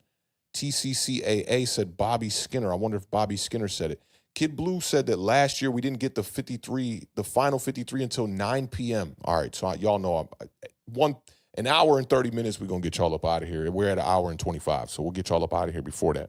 Let me just check some of Duggan and Bobby's tweets real quick and just see if anything is out there. Because it'd be nice to give y'all an update before we get up out of here. No, Bobby's last tweet says, I fucking need to know if Dylan Cambray made it. Me too, bro. Me too, bro. Me too. Bobby Skinner said, I'll bet my life Gunnar doesn't have 100 yards receiving this year. Mark Thompson says it does look like Cambray made the roster. TCCAA said Dylan, I don't even know how you say his name, Dylan or Dylan. I'm going to say we're going to call him Dylan, like Dylan. So Dylan Cambray is mid is what TCCAA said. Patricia Traynor said that Hyatt is the only wide receiver on the Giants that has not run the full route tree. Like saying that, like how though? Like throughout his entire career, he hasn't ran the entire route tree. I mean, I've seen, let's see. I've seen Jalen Hyatt run a slant. I've seen Jalen Hyatt run a speed out. I've seen Jalen Hyatt run a dig. I've seen Jalen Hyatt run a post. I've seen Jalen Hyatt run a 7. I've seen Jalen Hyatt run a go ball. I don't know about that. I just wonder where the chat is getting the news from. Oh, Dylan. The way it's spelled, that does make sense. Dylan. Not Dylan, but Dylan. Okay, that's cool. Dylan Cambray is a guy that I could walk by on the street and I know it was him. There's a lot of football players there like that too, but all right, so things are kind of slowing down here, but I still don't see any, like, it was on the pod with Bobby. Is Bobby live right now? Well, Bobby 4 minutes ago said, I fucking need to know if Dylan Cambray made it. Let me check the responses. Dan Duggan says, I can't officially report anything, but I'm going to need you to be sitting down when that news comes out. Wow. That's crazy. So Dylan Cambray is going to make the roster. That's the biggest shock. If he makes the roster, that's the biggest shock of any player that made the New York Giants 53. But according to Dan Duggan, I can't officially report anything, but I'm going to need you to be sitting down when that news comes out. Let me tweet something out here. That is crazy, y'all. That is crazy. I don't get that. No Lil Jordan Humphrey, but we went with Dylan Cambray. Crazy. I guess that's it. Dominic says Gunnar is a good communicator and he doesn't sleep during a play. What does Dylan Cambray making the roster mean for Gunnar Olszewski? Let me just go back to this one real quick. So, does that mean Bo Collins is going to be the odd man out? That would be Malik Neighbors, Darius Slayton, Wan'Dale Robinson. I'm thinking Jalen Hyatt makes it. And then Dylan Cambray. which would leave one spot if the Giants go with 6 wide receivers like they did last year. And that would be a special team spot for a guy like Gunnar Olszewski. I don't like that. I ain't gonna lie. I don't like that move. Oh, Chris Peace coming in with some breaking news. Okay, and this makes a lot more sense, to be honest. Chris Peace says the Giants waived wide receiver Dylan Cambray, but are signing him to their practice squad per a league source from @expand_sports. I don't know if we can trust that, Chris Peace, but that just feels more right to me. That definitely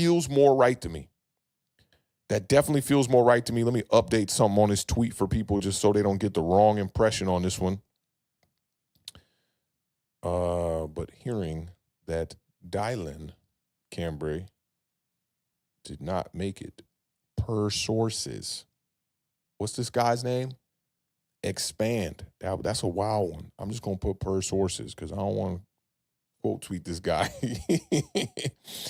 All right, so no Dylan Cambray likely. That means Gunnar will get that spot. And then I think, if it all rounds out the way that we expect, it'll be Bo Collins. Pete Cho said, Dylan Cambray spits hot fire. I like that. That's great. That's great right there. Yeah, Louisi Blur said he is cut. Yanni says that Cambray is out. So that's good to know. Valentino says Bo Collins made it. All right, so do we have a final 53 chat so that we can show this one more time? Okay, so Bobby tweeted it. Collins got the 53. Okay, that's good to know. And Chris B said, that's why I use the quotes, man. Yeah, I definitely feel you on that. Simeon said, I'm starting my own sports wire. Pete Cho said, does this mean we might be signing a veteran free agent wide receiver? I don't think it means that, no, but it doesn't rule that out. 6 wide receivers is what the Giants kept last year. But I do think that they'll be keeping their eyes out to make some upgrades in that room. We shall see.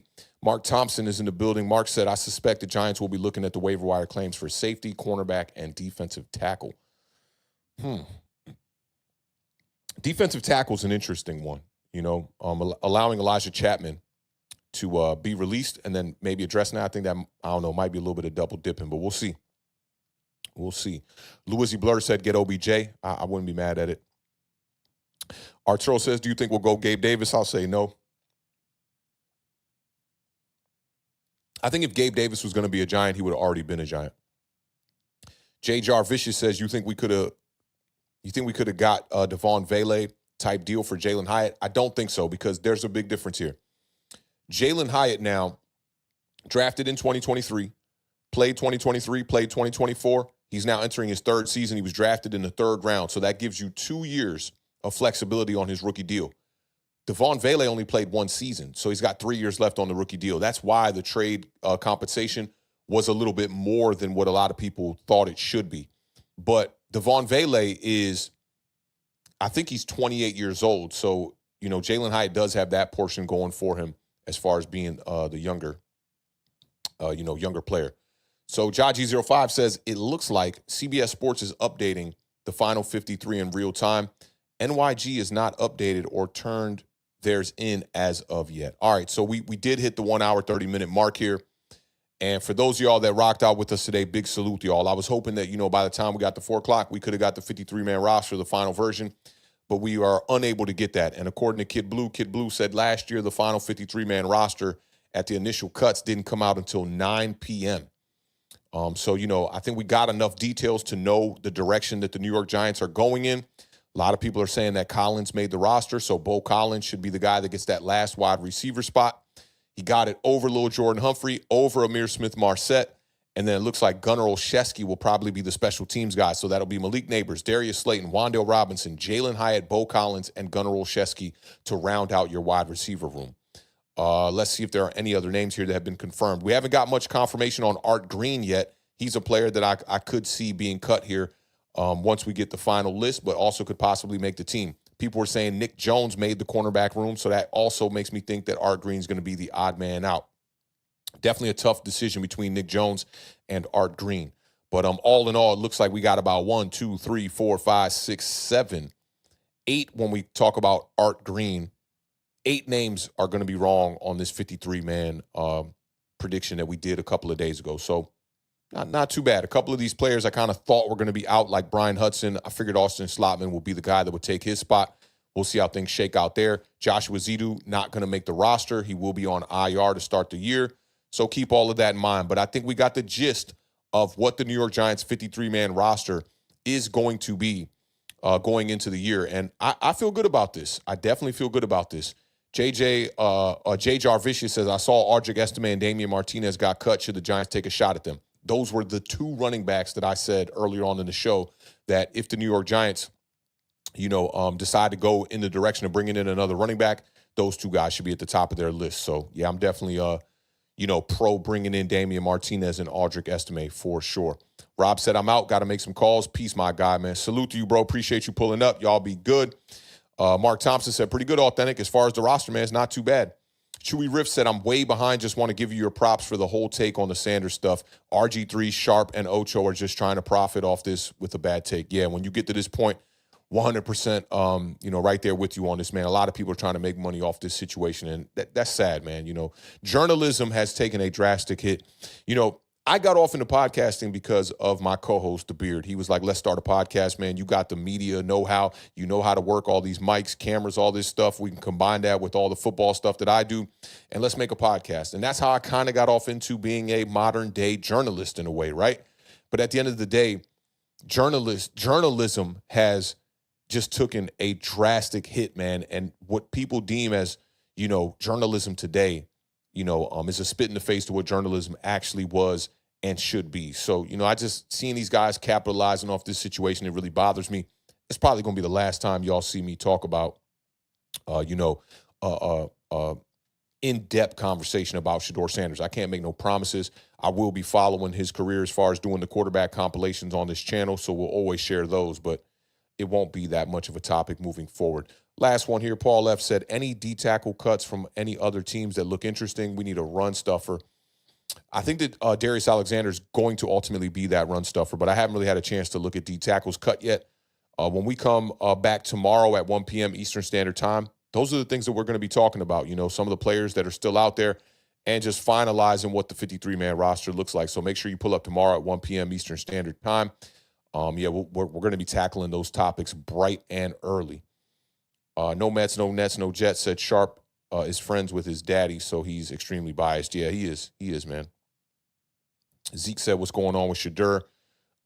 We were talking about the RG3 take, which was terrible, a terrible take. Just wheel back on this stream here, and you'll see it. Like, just if you can, just scroll until you see RG3, and that was where we started the Giant Overreaction. If you want to check out the conversation we had, Zeke, you're not going to like it. I know you're pro Shedeur Sanders and had him above Jackson Dart, and it's a segment that you might even want to just skip. But basically, it was just talking about the RG3 comments and compared it to Tommy DeVito and showed this right here of Tommy DeVito when we're talking about equal opportunity.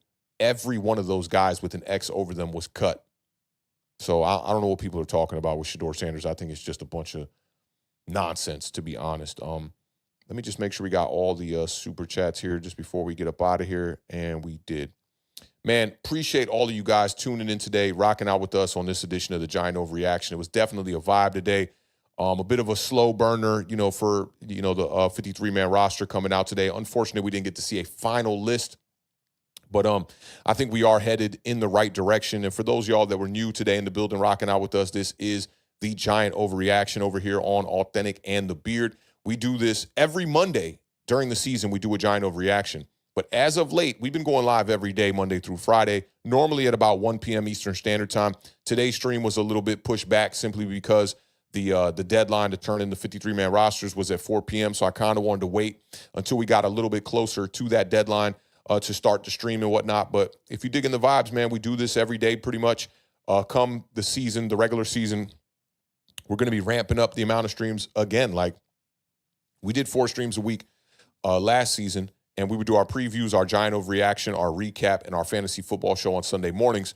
We're going to be adding that with all of the streams that we will be doing dedicated towards the New York Giants every day. That's what it's looking like. I mean, I can't make full promises, but I'm going to be trying to go live as much as we possibly can. So when you, turn on that notification bell on this channel, just be wary that at about 1 p.m. Eastern Standard Time, every day, Monday through Friday, we are likely going to be live on this channel. We're going to try to be as consistent as we possibly can. And as the saying goes, we're going to continuously keep raising that bar. Salute to all of y'all, man, that tuned in today. I already see the biceps in the chat, man. Appreciate that. Y'all throw some more biceps in the chat one time before we get up out of here.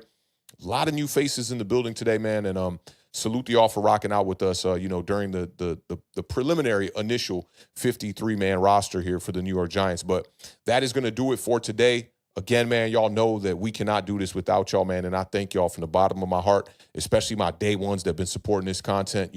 Even though it is not your typical cup of tea type of content, I know that, when it comes to the sports space, what we do over here on Authentic in the Beard is not truly the traditional way of doing things. So we really, really, from the bottom of our heart, truly, appreciate the support that y'all have given us since we first started this channel, and we had 2 people in the chat, and then it boosted up to 20 people in the chat to today being well over 200, man. So salute to y'all. And if y'all, the new cats, if y'all digging the vibes, do what you do, man. We don't beg for nothing over here, but at the end of the day, we do want to build this community and make it larger. We end every show the same way over here on Authentic in the Beard.